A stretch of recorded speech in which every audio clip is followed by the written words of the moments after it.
Eu vou fazer uma oração rapidinho, porque hoje nós estamos numa noite especial e é com muita alegria que eu vejo todas essas carinhas aqui. Sejam bem-vindos e venham sempre na quinta-feira. Vamos pensar em Jesus, rogar aos trabalhadores espirituais que, enquanto estamos aqui, recebamos os fluidos benéficos e que esta chuva de bênçãos que estamos recebendo possa iluminar a todos, inspirar o Dr. Rubens, ao seu mentor, e que os trabalhadores desta casa possam cuidar de cada um. Vamos pensar em Jesus e manter o nosso padrão vibratório elevado, sempre pensando em Jesus, para ajudarmos também na inspiração do Dr. Rubens. Que Jesus nos abençoe e peço também a fluidificação das águas que está em nossa mesa, que ao bebermos dela sintamos fortalecidos na prática do bem e do amor ao próximo. Nós damos por iniciado, em nome de Jesus, dos trabalhadores, a reunião do dia de hoje. Eu vou pedir para a Rosa apresentar o Dr. Rubens, apesar que ele já veio aqui, na nossa casa, já é amigo da casa, mas para que as pessoas que não conheçam, o conheçam. Boa noite a todos. Primeiramente, gratidão, por vocês estarem aqui. Essa noite que é muito especial, O Dr. Rubens já estava escalado pelo Valentim, porque ele escalava assim a semana inteira, Ele já escalava os oradores. O Dr. Rubens tem colaborado sempre que o Valentim o convidava, ele estava sempre disposto a colaborar. E eu nem sabia que ele seria o palestrante de hoje, Até ele me falou, para mim até foi surpresa. E ele também falou que hoje ia fazer uma homenagem para o Valentim, então a nossa gratidão, viu, Rubens? Ele gostava muito de você, então essa noite é mais que especial. Então, o que eu vou falar do Dr. Rubens? Primeiramente, antes de ser médico infectologista do Hospital Regional, ele é um grande amigo, que vem colaborando sempre. Quando o Valentim estava no Luz e Amor, ele já colaborava, fazendo palestras, e agora aqui na Casa Sebastiana, Nesse novo espaço aqui. E o Rubens, ele é muito dedicado. Então, quando ele disse para mim que ele ia aproveitar a palestra de hoje e queria fazer uma homenagem para o Valentim, então é gratificante para nós, é uma alegria, imensa. E ele até me pediu umas fotos, e eu rapidamente arranjei alguma coisa, não sei se eu pude colaborar com ele, porque ele é muito dedicado. E quando ele prepara uma aula, uma exposição como essa, ele se dedica muito, a gente vê o empenho dele. Então, só gratidão a todos, E vamos aproveitar essa lição que ele trouxe para nós hoje, viu? Boa noite. É um prazer muito grande estar aqui, de coração mesmo, Recentemente eu tive chance de estar aqui. Tá pegando um pedacinho, acho que é a Dona Rosa. Vai ter que mudar a cadeira dela. Olha que bacana, hein? Então, recentemente eu tive chance de vir cá falar com vocês, foi muito bom, muito bacana. E algumas semanas atrás, o Sr. Valentim me ligou pedindo que fizesse esse tema aqui hoje, que foi um prazer. E lembro que no Congresso Espírita, não pude participar do congresso, porque eu já tinha um compromisso, mas pude cantar lá no nosso coral Sol Maior, Carlos, José Basalho, já vi alguns colegas aqui do coral. E lá estava o Sr. Valentim sentado. Então foi uma surpresa para nós quando a gente viu que o momento dele havia chegado. Mas ao mesmo tempo, uma honra estar atendendo o convite do Sr. Valentim, porque a gente tinha uma amizade boa, ele era muito bacana, muito legal. Foi onde eu pedi à Dona Rosa que escrevesse alguma coisa dele, mandasse para mim, para que a gente pudesse aproveitar um trechinho da palestra e fazer uma pequena homenagem para o Sr. Valentim. Estou vendo aqui vários colegas, vários companheiros, amigos, e pela presença de todos eu agradeço de coração. Então o nosso tema segue o Evangelho, né? O 5º capítulo, itens 18 e 19, denominado Bem e Mal Sofrer, e Bem-aventurados os aflitos. Muito bem, tá, eu sou Valentim, diferente do que estava no jornal, que era 84 anos, ele tinha feito, era 80, de abril, setembro de 43 a 27 de 11 de 2023.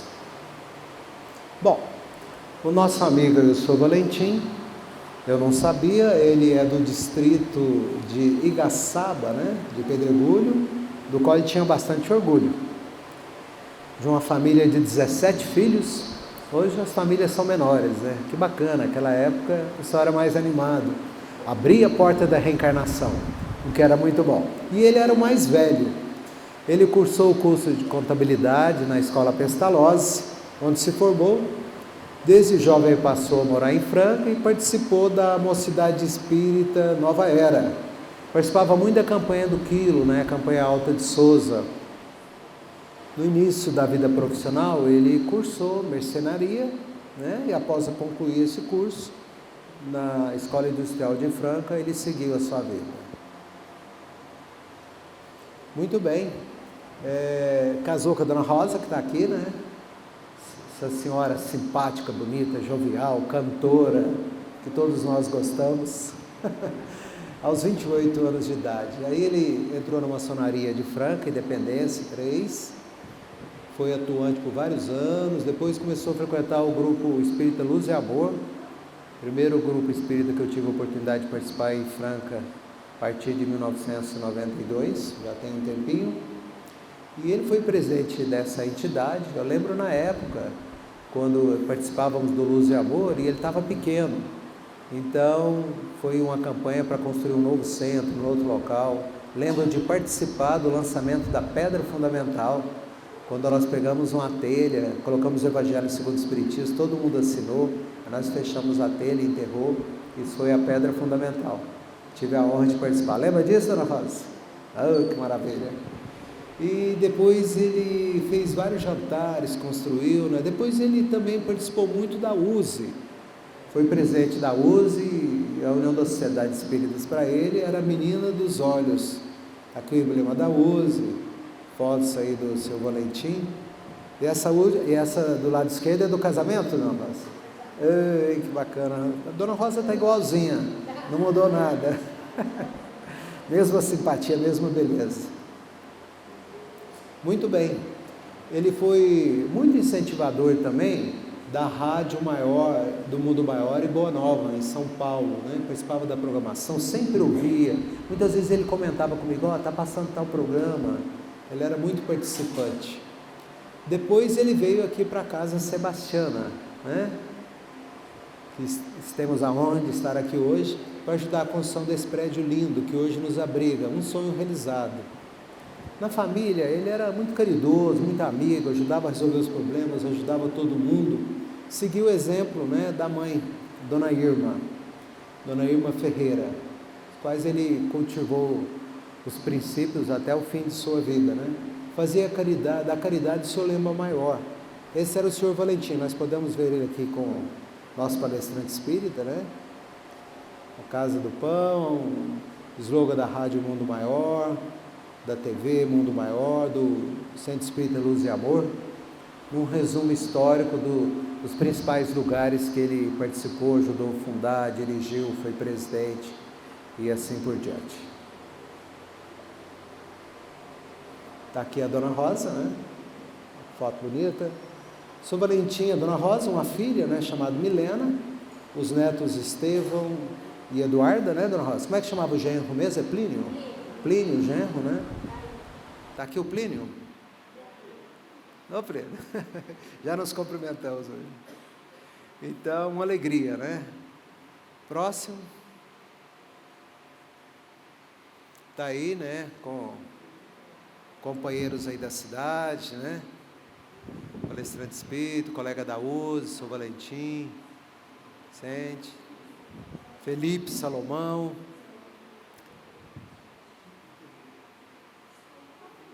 Bom, tá aí o Sr. Valentim com vários amigos de verde, né?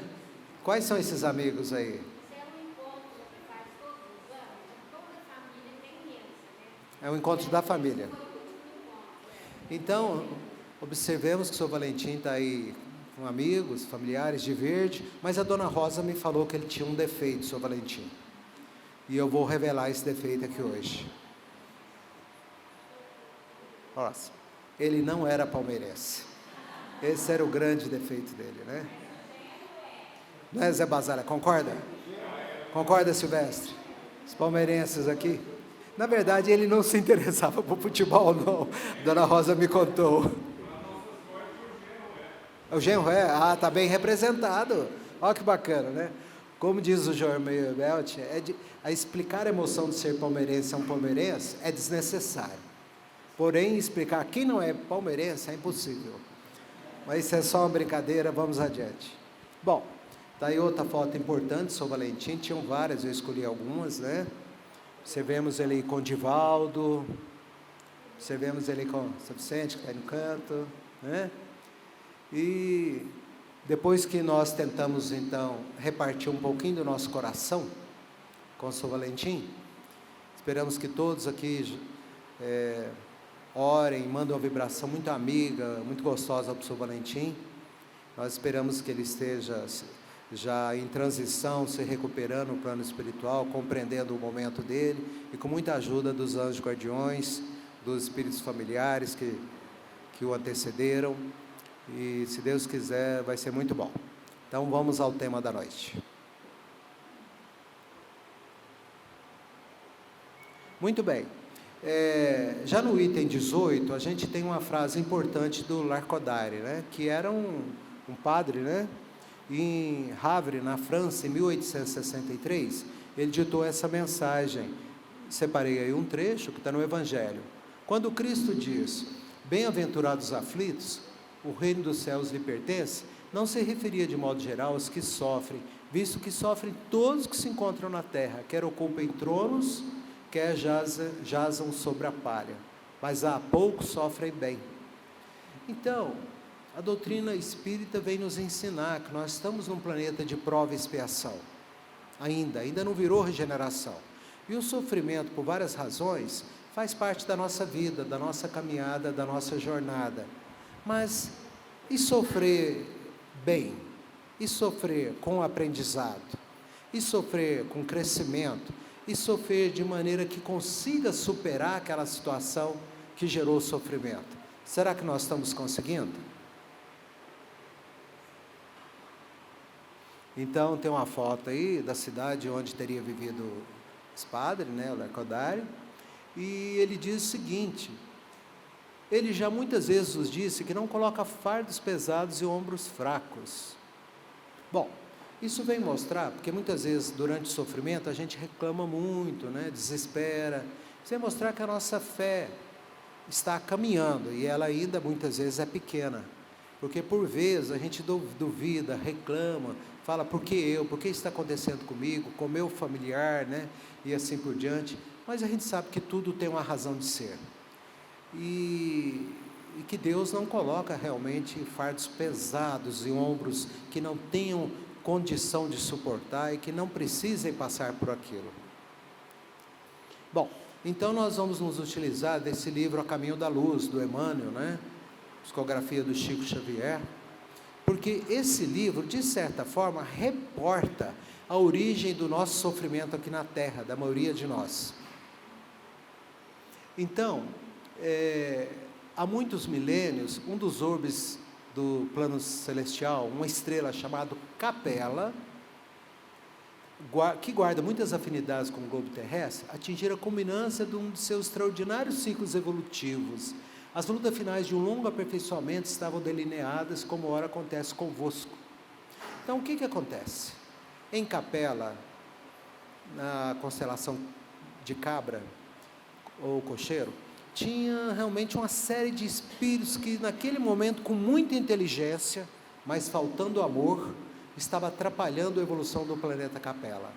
E esses espíritos, em algum momento, depois de várias chances, eles são selecionados, são degradados e caem no planeta Terra. Jesus os convida, né, e explica por que eles iriam reencarnar no planeta Terra. O planeta Terra na época era muito primitivo, muito atrasado, bem mais que hoje. Isso pode ter começado há 50 mil anos atrás, 40 mil anos, 30 mil, 20 mil, alcançando aí até 17, 15 mil anos atrás.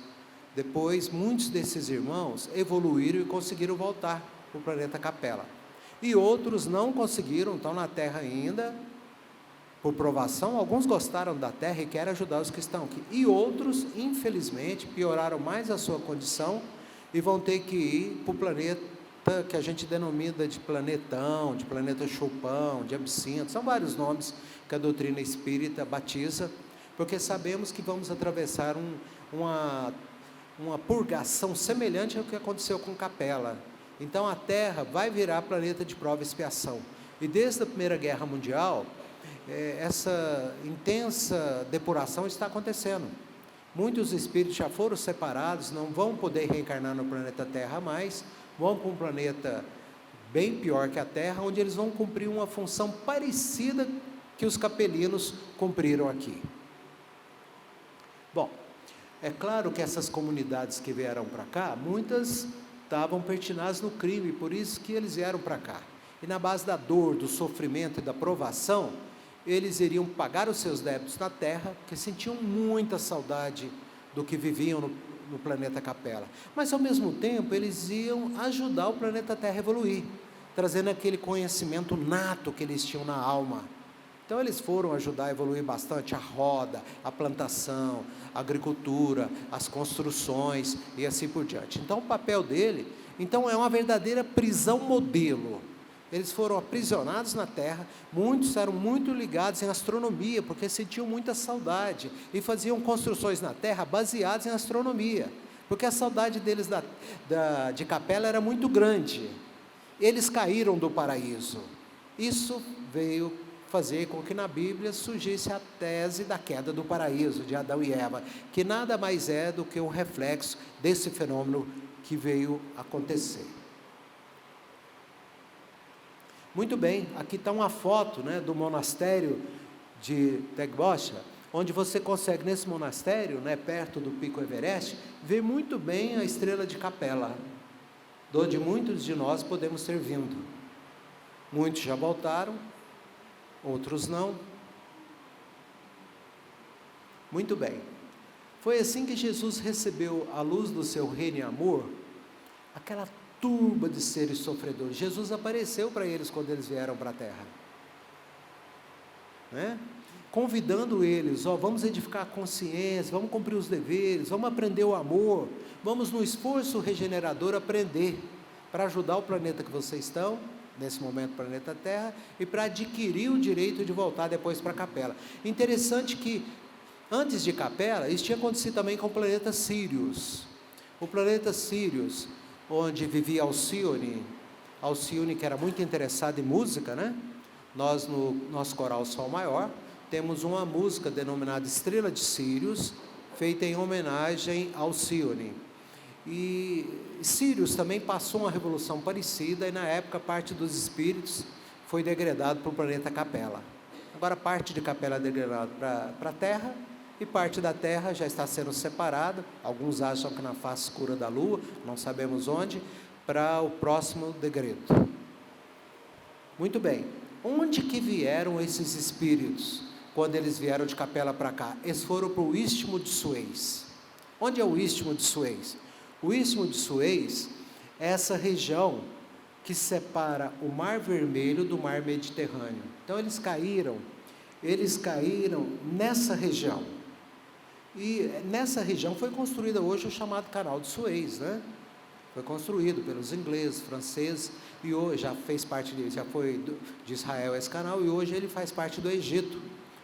Ele tem 193 quilômetros de extensão, 24 metros de profundidade, 365 metros de largura, e ali ele só perde para o Canal do Panamá em importância para transportar navios, porque ele vai de um mar para o outro. Então foi nessa região importante que separa a Ásia da África que os capelinos, por assim dizer, caíram, vieram reencarnar, tá certo? Tá aqui, né? Naturalmente eles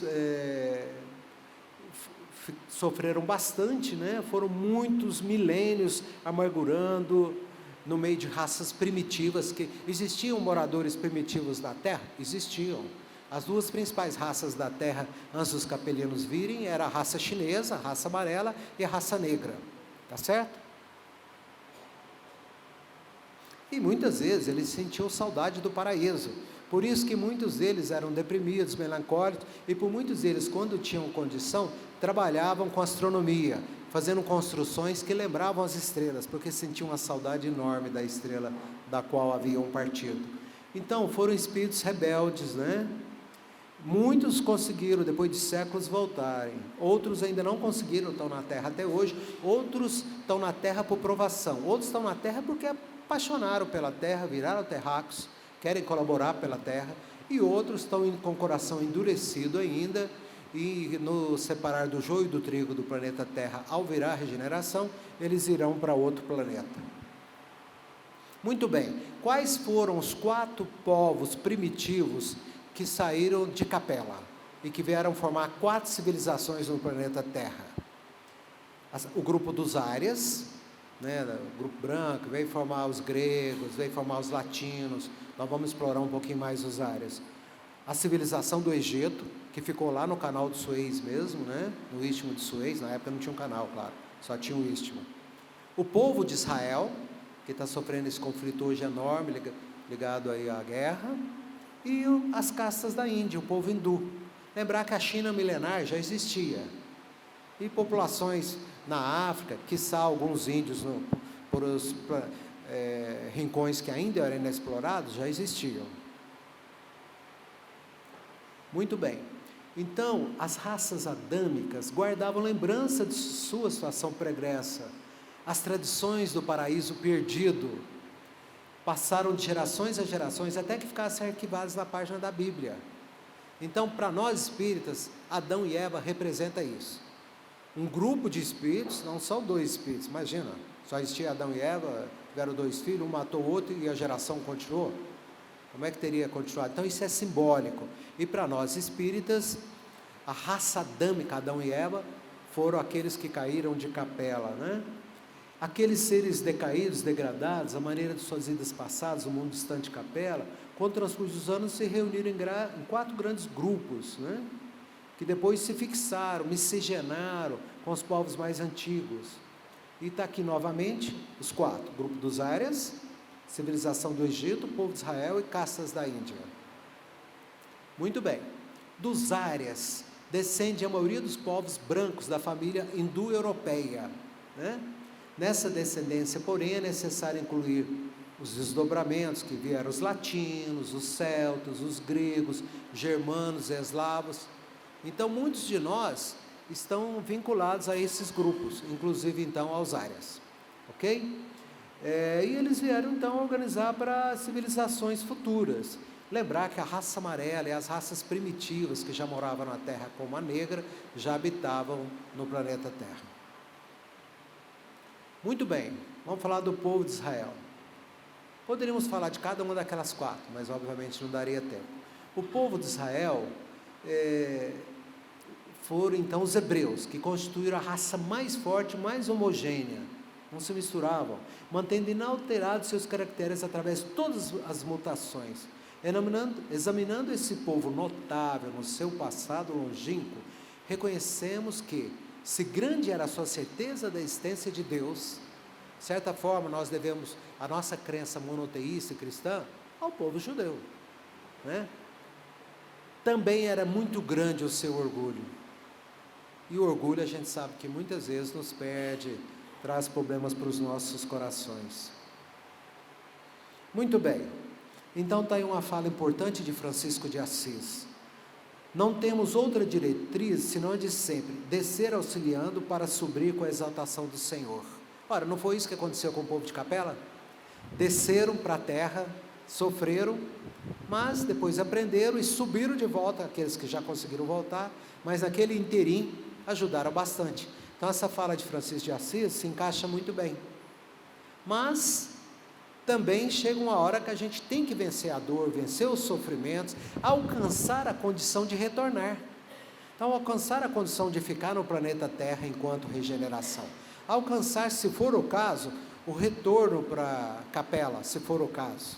Tá certo? Mas para que isso aconteça, nós temos que sair da prisão. E a prisão, segundo Rumi, que foi conterrâneo de Francisco de Assis, Rumi é fantástico no Islã, um poeta. Ele foi conterrâneo de Francisco de Assis, um pouco depois. A Idade Média foi abençoada com espíritos luminares que Jesus mandou. Francisco de Assis e Rumi estão entre os diversos exemplos. E ele fala que muitas vezes nós temos condição de sair da prisão. Vamos ter coragem, vamos avançar, vamos dar passo, vamos aprender, vamos desapegar, vamos seguir adiante.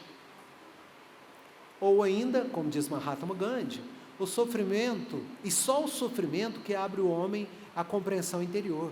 Então, quando a gente está só no bem bom, tudo é alegria, tudo é festa, tudo é luz, dificilmente a gente consegue ser humilde, ser totalmente caridoso. Então, muitas vezes o sofrimento é necessário para abrir essas portas do coração. Sofrimento é um alerta para mudar, mas o medo da mudança vai gerar sofrimento. Então é necessário, a gente está sofrendo, a gente analisar, vamos para o psicólogo, não vamos para o psicólogo, vamos conversar com o nosso amigo religioso, vamos conversar na conversa fraterna do centro, ou vamos simplesmente ler, vamos simplesmente meditar, vamos orar, entrar no aposento mais íntimo, que é o nosso coração, tentando descobrir o que está acontecendo e não ter medo da mudança, porque nós somos muito apegados. Uma das principais causas do sofrimento, segundo a religião budista, por exemplo, é o apego. E no Espiritismo também.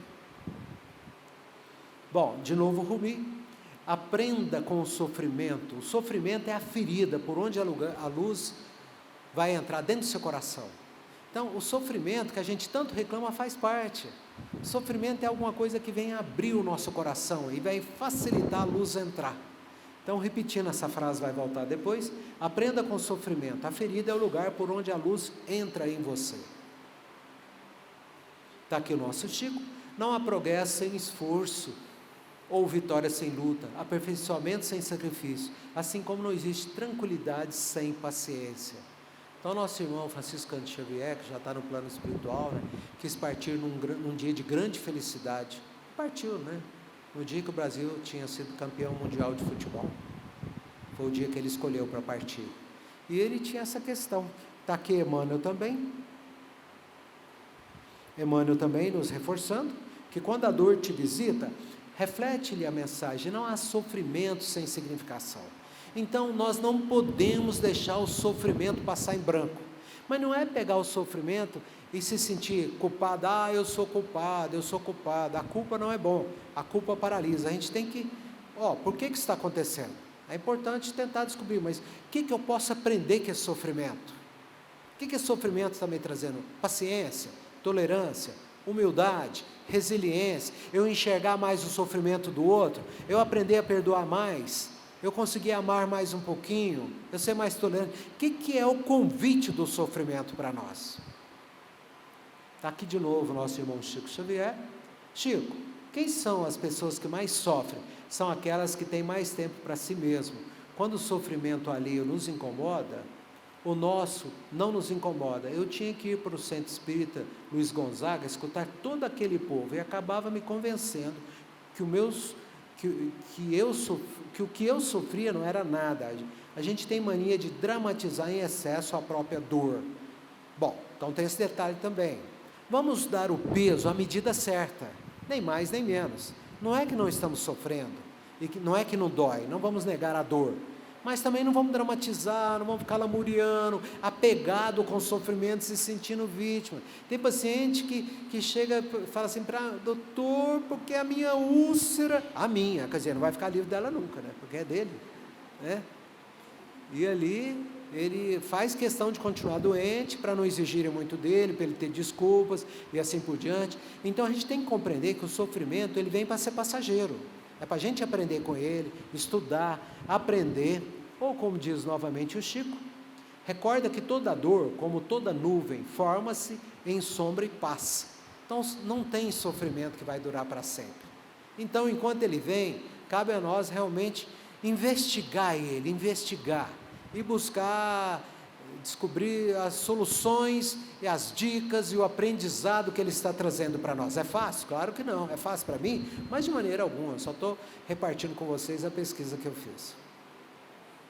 Está aqui outra fala do nosso Chico. Todos evoluem desidratando, seja pelo suor do trabalho ou pelas lágrimas do sofrimento. Então, se a gente gastar um pouco trabalhando, vai sobrar menos para gastar sofrendo. Tá certo?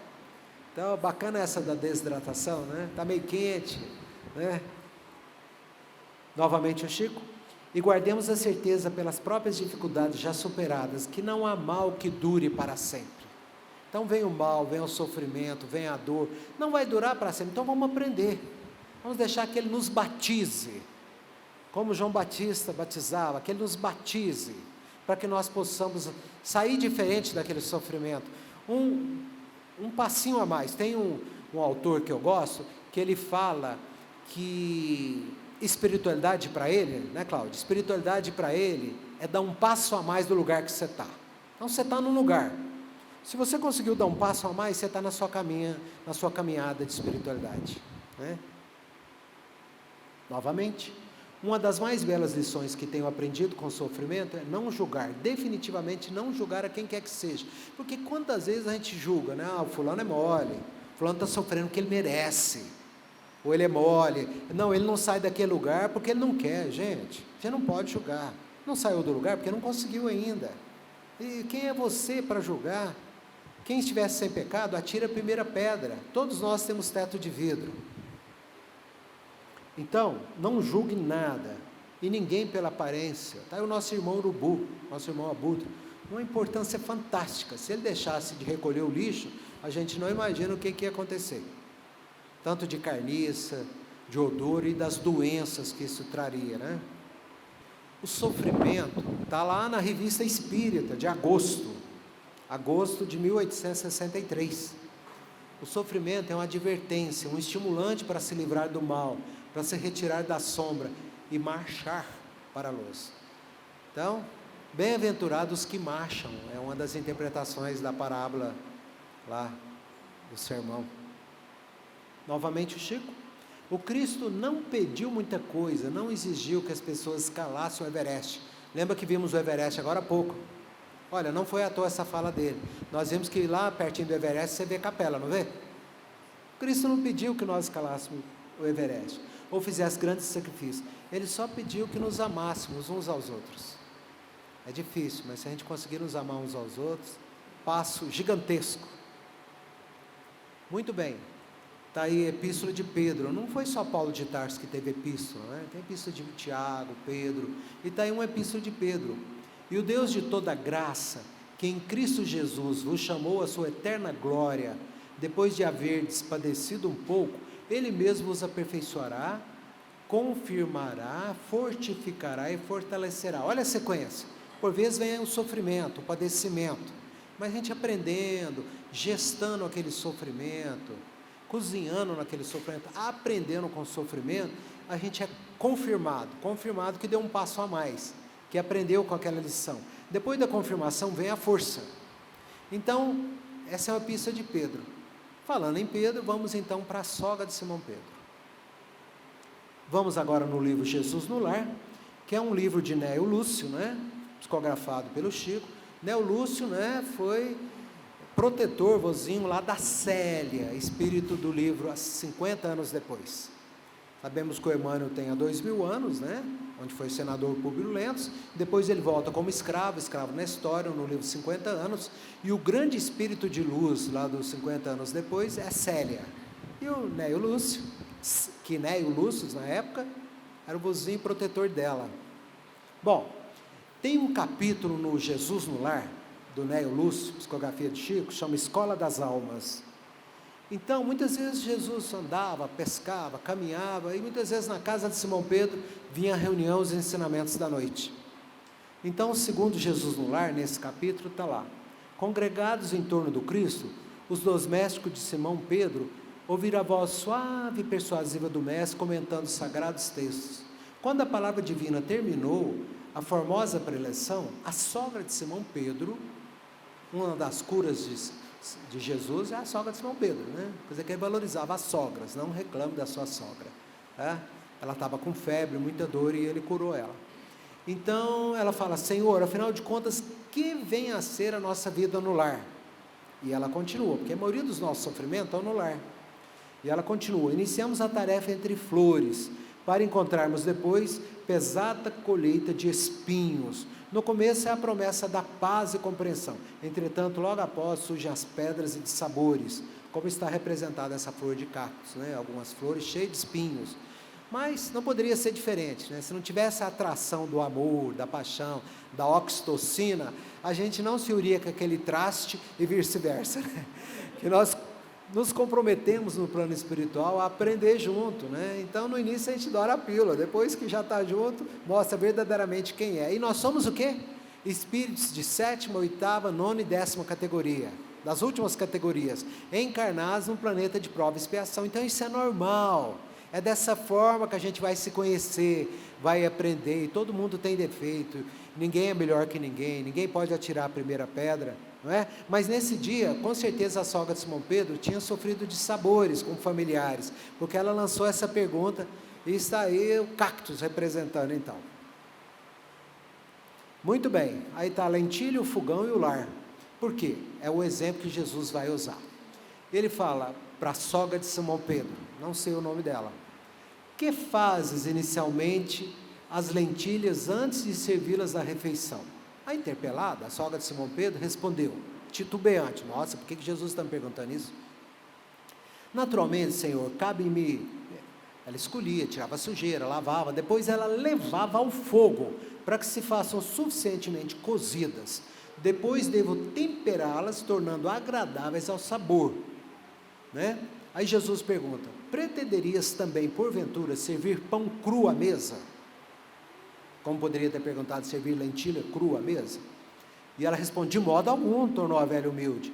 Antes de entregá-lo ao consumo caseiro, compete-me guardá-lo no calor do forno. Então o forno do sofrimento, o forno do cozimento, é necessário para que a lentilha fique saborosa, para que o pão fique maravilhoso e possa servir a vida.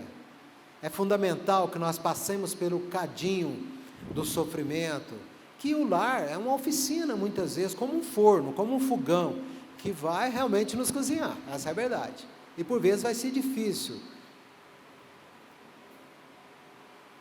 Continuando ele: observando defeitos alheios e suportando-os, aprendemos a desfazer as próprias imperfeições. Nunca notou a rapidez da existência de um homem? A vida carnal é idêntica à flor da erva, por isso temos uma foto de uma flor da erva. Ou seja, pela manhã emite perfume, à noite desaparece. Então, na lei da relatividade, depois de X anos de uma reencarnação, nós desaparecemos, nós voltamos para o plano espiritual. Então, para alguns é um dia, a erva, para outros é meses, para outros, como é a raça humana, 70, 80 anos, em média. Mas isso é rápido. Quantos amigos, familiares, parentes que a gente se surpreendeu o dia que perdemos? Não que não pudesse acontecer, mas a gente não está esperando. Então é fugaz, a gente tem que aproveitar o momento para aprender. A vida nos convida para aprender. Muito bem, eu sou apaixonado da série The Chosen, Os Escolhidos, né? Sou apaixonado. Ela tem 3 episódios, você pode encontrar ela na Netflix, pelo menos a primeira e a segunda, e tem um app que você baixa gratuito, que você pode assistir no celular, ou então espelhar na televisão. Jesus escolhendo os discípulos, várias passagens, claro que pode ter erros, equívocos, mas é maravilhosa. Eu estou aguardando com ansiedade a 4ª etapa, né? A 4ª série, que deve estar para lançar agora no início do ano.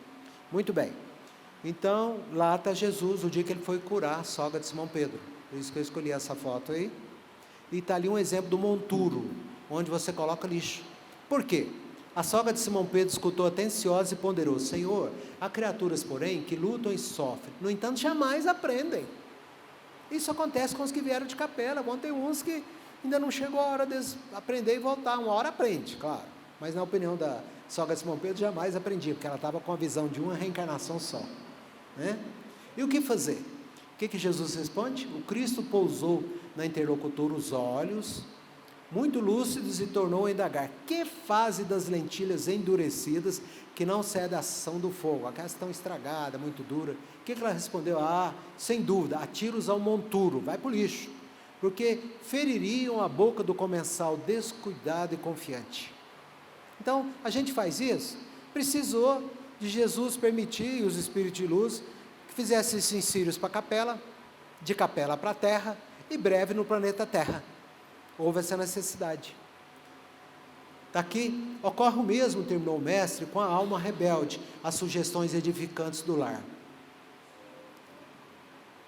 A luta comum mantém a fervura benéfica, todavia, quando vai voltando para mim, certo? Tem algum acelerador nesse momento. Quando chega a morte, a grande selecionadora do alimento espiritual para os celeiros do nosso Pai, os corações que não cederam ao calor santificante, mantendo na mesma dureza dentro do qual foram conduzidos ao forno bendito da carne, serão lançados fora do planeta Capela, fora no futuro do planeta Terra, que dá a impressão que está no monturo, né? Olha, a queda foi tão grande dos capelinos, que eles chegaram a criar a teoria lá da metapsicose, onde se acreditava que o espírito poderia voltar para o corpo de um animal, que a impressão que eles tiveram foi que voltaram para um corpo de um animal. Tal foi o tamanho da queda, porque lá eles conversavam pelo pensamento, eles volitavam, né, voavam, eles tinham mil coisas que não faz nem ideia, e sentiram muita falta disso, mas estavam usando o conhecimento, né, para o mal. Só continuando a ler, o próximo, volta novamente, só mais um pouquinho, e foram servir de adubo então, está ali Jesus com os discípulos na série. Agora sim, os grandes navegadores devem a sua reputação aos temporais e tempestade, Epícoro. Então, temporal faz parte, mas depois da tempestade vem a bonança. Está aqui Romanos, Epístola de Paulo de Tarso, e não somente isso, mas também nos gloriamos nas tribulações. Tem que ter glória na tribulação também, sabendo que tribulação produz paciência, paciência produz experiência. Não vou cometer mais esse erro, tenho que compreender que o outro também erra, e eu tenho que entender o erro dele também, eu errei também. Então tribulação gera experiência, esperança de aprender, de mudar. Mas muitas vezes, para acessar esse aprendizado, nós vamos precisar não rezar em público, em alta voz, mas entrar no nosso quarto, no nosso aposento íntimo, no nosso coração e orar, meditar, né? Nesse sentido a yoga, a meditação, ajuda bastante. Nós precisamos, muitas vezes, entrar num estado de silêncio, para nesse silêncio, o anjo da guarda falar, para nesse silêncio, às vezes que se consegue na meditação, a gente ter uma ideia nova, uma compreensão nova. Então aprende com silêncio a ouvir os sons profundos de sua alma. Eu lembro que na época do tsunami, né, que lá na região lá, vocês lembram lá, tanta gente que morreu, tinha um mergulhador que estava mergulhando na hora do tsunami, mergulhando cilindro lá para dentro do mar, em alta profundidade. A hora que passou o tsunami, ele falou, segundo esse filósofo, que ele não viu nada, ou seja, lá na profundidade não houve turbulência, só em cima. Então, se nós entrarmos na nossa profundidade, com silêncio, lá dentro do nosso mais profundo, a turbulência acalma, e nós vamos encontrar paz, compreensão, entendimento. Novamente, Rumi, voltei à frase, que eu gosto dela: aprenda com o sofrimento, a ferida é o lugar por onde a luz entra em você. Levai as cargas um dos outros, como disse agora há pouco Chico Xavier, e assim cumprireis a lei do Cristo. Epístola de Gálatas, né, escrito por Paulo de Tarso. Emmanuel, sairemos da morte quantas vezes foram necessárias, mas da vida jamais seremos. Somos espíritos eternos, em aprendizado, mas somos convidados a aprender, porque uma hora nós não vamos precisar de reencarnar mais, não vamos precisar mais, e na hora que a gente não precisar de reencarnar mais, é como se a gente tivesse ressuscitado. De certa forma você não precisa de reencarnar mais, agora é só vida espiritual. Então cabe a nós buscar a caminhada em direção a isso, dando a cada dia um passo a mais dentro das nossas possibilidades, não com orgulho e vaidade, mas com compreensão que é um passo de cada vez. Todas as grandes mudanças são precedidas pelo caos.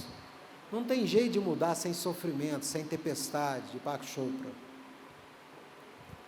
Emmanuel novamente, no Fonte Viva. Não te perturbes, pois, diante da luta e observa. O que te parece derrota, muitas vezes é a vitória. Porque é a derrota que vai te transformar. Então, muitas vezes a derrota é o início da vitória. Agora, a gente tem que aceitar quem nós somos, ou como estamos. Porque a gente gasta tanta energia para disfarçar, para querer estar bem na foto. Nessa época de Facebook, Instagram, então, toda hora quer estar bem na foto. Às vezes você está triste, sorri, aquela foto maravilhosa, e você passando um punhado de problema. Então, à medida que a gente aceita o sofrimento, aceita a nossa condição, que ainda é inferior, estamos aprendendo, a gente não tem que esconder, não tem que varrer para debaixo do tapete, não tem que disfarçar. Então, a energia que a gente está gastando para varrer debaixo do tapete, para disfarçar, ela vai sobrar.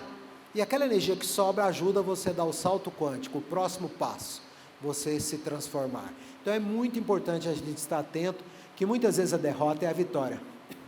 E o que se te afigura em favor de tua morte, a contribuição é para o teu engrandecimento na vida eterna. Então, que tenhamos fé. Se for a fé da criança, melhor ainda, que ela é ingênua, ela acredita, né? Por isso Jesus falou, deixai vir as minhas criancinhas. Quando ele falou isso a primeira vez, os discípulos falaram, Senhor, mas está tudo tumultuado. Não, deixai vir as minhas criancinhas, que elas pertencem ao reino do céu. Nos convidando para esse estado de confiança, de alegria, né? E assim por diante. Por isso escolhi essa foto, né? Por isso escolhi essa foto que simboliza então a confiança, um cachorrinho junto. Está aí essa papoula, né?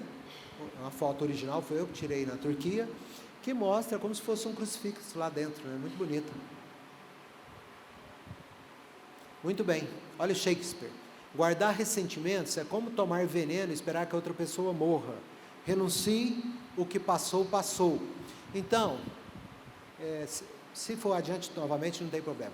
Então, Shakespeare tinha essa fala muito interessante. Vamos dizer que você está com raiva de alguém, é melhor que você não queira vingança.